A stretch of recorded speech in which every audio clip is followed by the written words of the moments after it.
الدین الخالص۔ السلام علیکم ورحمۃ اللہ وبرکاتہ۔ ایک مسئلہ یہ سامنے آیا ہے کہ کیا میت کو غسل دینے والے کے اوپر غسل واجب ہے؟ تو میں چاہتا ہوں کہ اس سلسلے میں شیخ البانی رحمۃ اللہ علیہ کا پوری ان کی ایک عبارت ہے وہ آپ کے سامنے نقل کر دی جائے، جس سے یہ مسئلہ بالکل واضح ہو جائے گا۔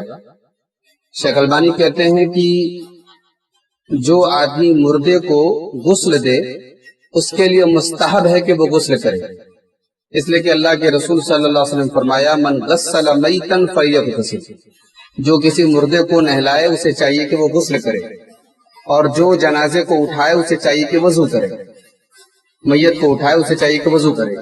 اس کو ابو داؤد اور ترمذی نے روایت کیا، اور اس کے بعض طرق حسن ہیں اور بعض امام مسلم کی شرط کے مطابق، اور علامہ ابن قیم نے تہذیب السنن کے اندر اس کی 11 طرق کو جمع کیا ہے اور کہا کہ یہ تمام طرق اس بات کی دلالت کرتے ہیں کہ یہ حدیث محفوظ ہے۔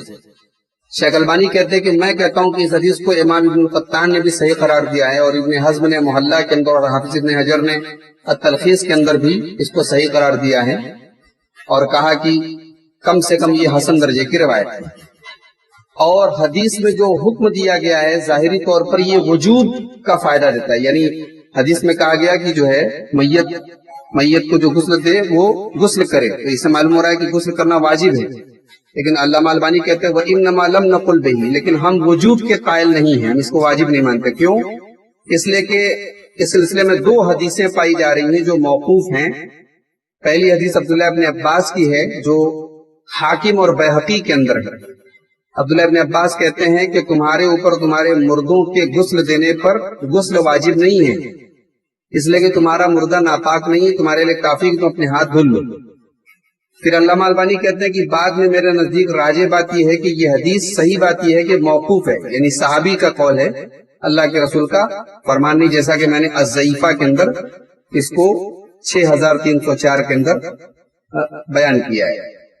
اس کے بعد علامہ البانی کہتے ہیں کہ اس سلسلے میں دوسرا جو عبداللہ ابن عمر رضی اللہ عنہ کا قول ہے، کہتے ہیں کہ کننا نغسل المیت، ہم میت کو کننا نغسل المیت، ہم مردے کو نہلاتے تھے، تو ہم میں سے بعض لوگ غسل کرتے تھے اور بعض لوگ غسل نہیں کرتے تھے۔ اس کو دارقطنی نے اور خطیب بغدادی نے صحیح سند سے روایت کیا ہے۔ تو یہ پوری علامہ البانی کی عبارت ہے جو ان کی کتاب احکام الجنائز کے صفحہ نمبر 71 اور 72 پر موجود ہے۔ تو خلاصہ اس عبارت کا یہ ہوا کہ تمام حدیثوں کو سامنے رکھ کر یہ بات سمجھ میں آتی ہے کہ میت کو غسل دینے کے بعد غسل کرنا مستحب ہے، واجب اور ضروری نہیں ہے، اور اسی بات کو سعودی عرب کی فتویٰ کمیٹی نے بھی راجح قرار دیا ہے، اور شیخ ابن عثیمین نے بھی اسی کو راجح قرار دیا ہے۔ اللہ اعلم۔